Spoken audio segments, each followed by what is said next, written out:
గత ప్రభుత్వంలో కేసీఆర్ మాటిచ్చి ఊరంతా వల్లకాడు చేసి ఆయన ఫామ్ హౌస్ కోసమే 4 లైన్ల రోడ్ వేసుకోండి కానీ ఒక్క ఇల్లు కట్టలే. 450 ఇళ్లను కనీసం 4 ఇళ్లకు కూడా ముగ్గుపోయినే.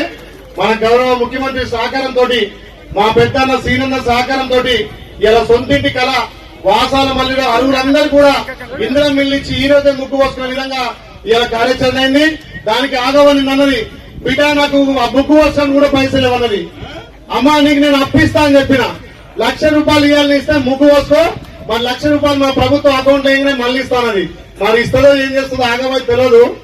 గతంలో ఆగమైంది కాబట్టి ఖచ్చితంగా ఈ ఊర్లు దత్తత తీసుకొని అరువులందరికీ ఇల్లు కట్టాలని గౌరవ మంత్రి గారి చేత ఇలా ప్రొసీడింగ్ ఇచ్చుకుంటూ ఆమెకు 1,00,000 రూపాయలు కూడా విరాళం ఇస్తున్నాం.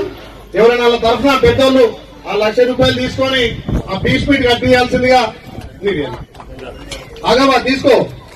అంటిగా కట్టిస్తావు ఏమో, అంటిగా ఇవాళ నీకు నెరవేరుతుంది. ఓకేనా? Right, thank you.